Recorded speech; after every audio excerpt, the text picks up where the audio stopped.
আজকে চলে এসেছি বৃদ্ধি, রূপান্তর ও বার্ধক্য প্রাপ্তির পরবর্তী এমসিকিউগুলো নিয়ে। প্রথম কোশ্চেনটি হলো, অসম্পূর্ণ রূপান্তরে কোন দশা থাকে না? এখানে পিউপা দশাটি থাকে না। অ্যামেটাবোলিসিস রূপান্তরে শিশু প্রাণী বৈশিষ্ট্যে পতঙ্গের মতো হলেও তারা আকৃতিতে কি হয়? ছোট হয়। নিম্ফ কি? নিম্ফ হলো ডানাবিহীন লার্ভা। নিয়াড হলো পতঙ্গের কি? পূর্ণাঙ্গ থেকে ভিন্ন আকৃতির ছোট লার্ভা। পতঙ্গের সম্পূর্ণ রূপান্তরে কি থাকে? লার্ভা এবং পিউপা দশা।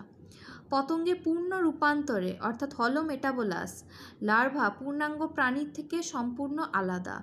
পতঙ্গের আপেক্ষিক ডায়াপোজ দেখা যায় কিসে? প্রতিকূল অবস্থাতে। ডায়াপোজ দশায় রূপান্তর কি থাকে? স্থগিত থাকে। নিওটেনিতে যৌনতার পূর্ণতা প্রাপ্তি ঘটে কোন দশায়? লার্ভা দশায়। নিওটেনিতে লার্ভা দশা কি